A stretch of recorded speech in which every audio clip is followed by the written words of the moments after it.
Fantastic person. Thank you, Mr. President. Some GOP lawmakers have written to you in recent days saying they're concerned this executive order could normalize drug use for youth. How would you respond to them? You're talking about this particular today? Well, I think I'd let one of the doctors respond to it because they could do it a lot better than me. But I can only tell you that when you see polls of 82% of the people want this, when I have friends that are really, really sick and they've gone through, I guess you could say, unfortunately, I don't want to become too involved in it because I don't want it happening. But these are people that really know what's going on. Very smart people. This is one of the most successful people in the country and a very brilliant guy. And when they go through this horrible ordeal of cancer or other things, and they realize that this is something that makes them feel better without all of the side effects of some of the drugs where you're just totally knocked out and out of it. But I'd like to have one of the doctors maybe respond because you people do it better than anybody. I'm happy to respond. Yes. I mean, and my answer is we have had cannabis scheduled for how long? And it hasn't protected neither the adolescents nor the adults. We have 20 million people in the United States with a cannabis use disorder. This is not legalizing it. It's making easier to do research so that we can use it when it is indicated and optimally. So it's also a big part of this is research. In other words, you'll now have a much larger sample and you'll be able to see if it's as good as many people say it is. I mean, people say it is beyond good, and you'll be able to find that out now. Yeah, well, just on housing, you talked in your address last night about housing. Yeah. Are you still considering a national emergency over housing? I'm looking at it. What would yeah, that look I'm like? looking What would at that it. mobilize? You know, there's two thoughts on housing. You have a lot of people have housing that because we have such a strong time and such a strong market, their houses are very valuable. It's a big part of their net worth, their house. I don't want to knock those numbers down because I want them to continue to have a big value for the house. At the same time, I want to make it possible for young people out there and other people to buy housing. In a way, they're at conflict.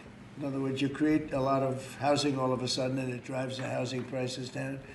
So I want to take care of the people that have houses that have a value to, to the house that they never thought possible, that have sort of made them wealthy and happy, and especially in their later years. Got to be careful with that. I want to keep them up. At the same time, I want to make it possible for people to go buy houses. Daniel, please. Mr. President, you announced the Warriors dividend Yeah. last night in your primetime speech. Very patriotic, very generous. What was the rationale and the thought process? How did you come up with the idea? What made you want to give back to Well, our the troops? 1776 was easy to come up with because we're actually at 1775. The number was 1775, and I said, wow. I think we can afford one more dollar. But they came up to me, it was $1,775. So I said, well, let's add a dollar to it. I think we can find that. And very simple, we've had a military that, in my opinion, by other presidents was not treated well. They're incredible. They're our finest people. They're protecting us. And because of tariffs, we're taking in billions and billions of dollars more than we ever have before, with no inflation, by the way, with no inflation. You saw the inflation numbers, they just came out today. What great timing. Practically no inflation. And yet we're taking in hundreds of billions of dollars. And this is small potatoes by comparison, but it's a way of taking care of our warriors, our soldiers. And I appreciate that question, Daniel. Yeah, and Caroline It was an Levitt easy one. She just posted on X, your press secretary, that the board members of the Yeah. Kennedy Center voted unanimously to rename it the Trump Kennedy Center. What is your reaction to that? Well, I was honored by it. The board is a very distinguished board, most distinguished people in the country. And I was surprised by it, and I was honored by it. We're saving the building. We saved the building. The building was in such bad shape, both physically, financially, and every other way, and now it's very solid, very strong. We have something going on television, I guess on the 23rd December. I think it's going to get very big ratings. And the Kennedy Center is really back strongly. It's in very bad shape, very, very bad shape physically. And we were also to get Congress to put up a lot of money and other people to put up a lot of money. We had a lot of donors come in for record-setting numbers. So we saved the Kennedy Center, and I was really This was brought up by one of the very distinguished board members, and they voted on it, and there's a lot of board members, and they voted unanimously, so I was very honored by it. Thank you. Mr. President, will you be seeking any authorization from Congress for any land attacks on cartels in Venezuela? For anyone? For any land attacks on drug cartels in Venezuela? I wouldn't mind telling them, but it's not a big deal. I don't have to tell them, it's been proven. But I wouldn't mind at all. I just hope they wouldn't leak it. You have people leak it. They are politicians and they leak like a sieve. But I'd have no problem doing that. On that, Mr. President. Yes, please. Mr. President, there's a meeting this weekend on Ukraine in Florida. What are you hoping will come out of that meeting? Well, they're getting close to something, but I hope Ukraine moves quickly. I hope Ukraine moves quickly because Russia's there. And, every time they take too much time, then Russia changes their mind. 27,000 soldiers were killed last month. Think of that. What do you think of that, doctors? 27,000, it's like a half a football stadium, were killed in 1 month. And it's that way. It's anywhere between 20 and 30,000, mostly soldiers, also some people from Kiev and other places. But largely, it's the soldiers. They're losing their lives. Nobody's ever seen anything like it. It's the worst since World War II. And, you've heard me say I settled 8 wars, some going on for 35 years, one going on for 37, one going on for 32. And 8 wars, and I thought this would be an easier one. This is because of the animosity, the hatred. It's a little bit more difficult than we thought. But there's a chance we can get this done maybe soon. Sir. Remember that 25 to 30,000 people being killed a month, young people being killed a month. Steve, please. When do you expect to make your announcement about the new Fed chair, sir? Before the end of the year, what do you think? Over the next couple of weeks. I don't know before the end of the year, but pretty soon. And then the Rocky Mount, North Carolina tomorrow night. Tell us what your message is going to be there, sir. Say what?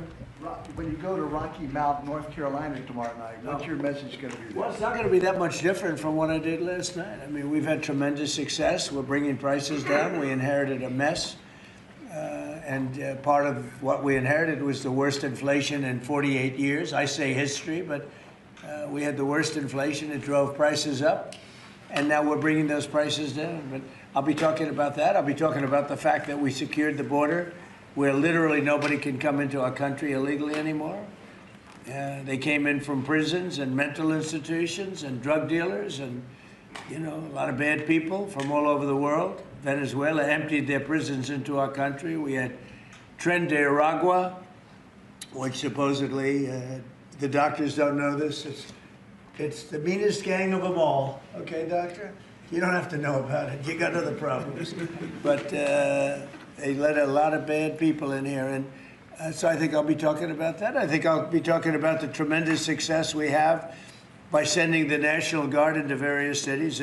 D.C. is the ultimate example. People walk to work and they thank me all the time. People in the White House, they just walk to the White House from 10 blocks away. Before I came into office, they couldn't do that. They were getting badly hurt in many cases and beyond hurt, killed. So we were losing people. We were losing, on average, a person a week. Can you believe it? More. And now we haven't lost anybody in a long time. I consider the 2 people that got so badly hurt, the National Guard, that's a different city. That was terrorism. That was terrorism. And probably terrorism, maybe terrorism, because they were unhappy with the tremendous success we've had, because they don't want to see this country be successful. But Washington, D.C. now is a safe, beautiful city where the restaurants are booming, the town is booming. People walk to the restaurants with their wife or their children and have a good time.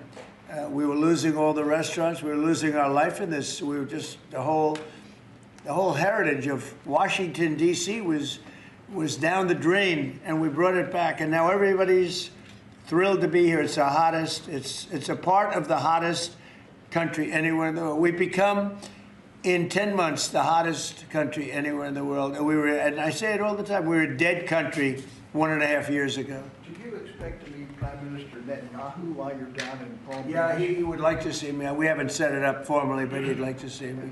We've had great success. Peace in the Middle East, aside from everything else. We now have peace in the Middle East. Yeah, he'll probably come to see me in Florida.